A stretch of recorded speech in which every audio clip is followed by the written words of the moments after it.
Skeletor's 5 best plans. So, Skeletor's had many plans to conquer Castle Grayskull and the universe, but usually his plans go awry.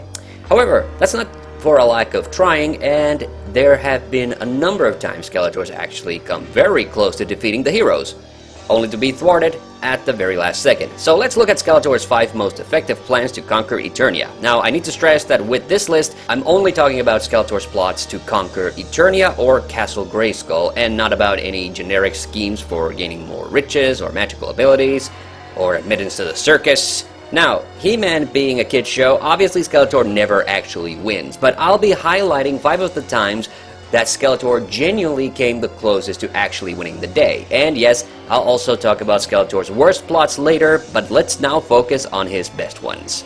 And just to show I'm not favoring my favorite episodes, at number 5, it's Releasing Malcolm.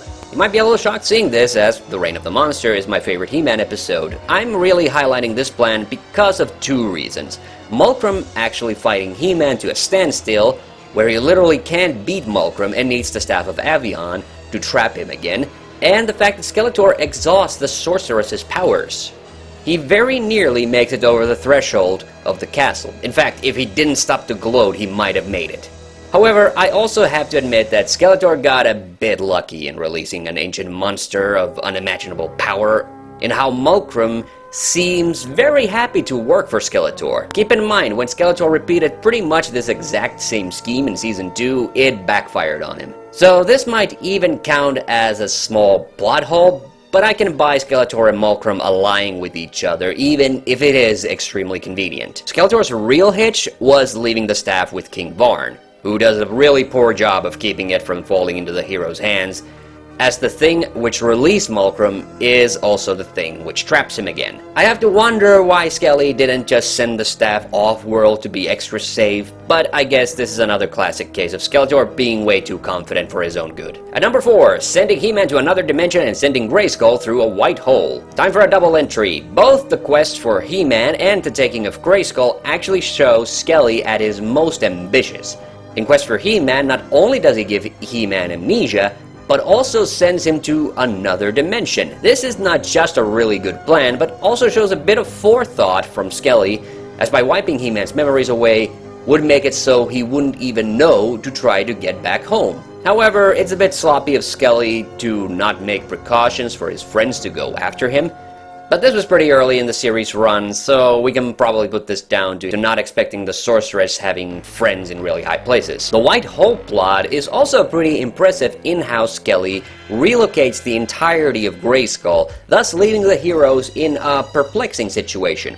However, I've always been confused as to how Skelly planned to conquer Eternia from the other dimension, again showing a bit of lack of forethinking on his part. However, in one plan he literally manages to dispose of He-Man, albeit only temporarily, and in the other he literally hijacked Castle Grayskull off its foundations, so this actually beats the Malcolm plot in actual results. Number 3, draining Eternia's oxygen. Now, here's an actually clever plot by Skeletor from what is sadly one of the dumbest episodes of the series. The very late Season 1 episode, Eye of the Beholder, has He-Man going underground to stop Skeletor's plan of draining all of Eternia's oxygen, thus making even He-Man unable to fight him. Now, this plot is actually extremely effective. He-Man is even completely paralyzed when he finally does face Skelly, and it's only that he manages to find allies who don't need oxygen to survive, weirdly, which loses the fight for him. But yeah, he nearly caused He-Man to suffocate to death, so this plot actually is very impressive. Number 2, making He-Man give up.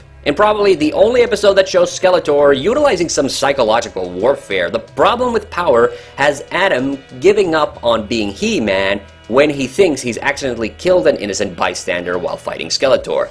Now, this plot gets high up here because I seriously don't think even Skeletor knew how effective his plot was. Not only does Adam swear never to become He-Man again, he drops the power sword into the bottomless pit of Grayskull. Skelly, of course, isn't aware of this, but causing He-Man to feel such utter guilt that he would give up is honestly a plan showing uncanny deviousness from Skelly. Then again, you could argue that it's a bit presumptuous of Skelly to just assume He-Man would never pick up the fight again. It creates a slightly shaky foundation for this whole scheme.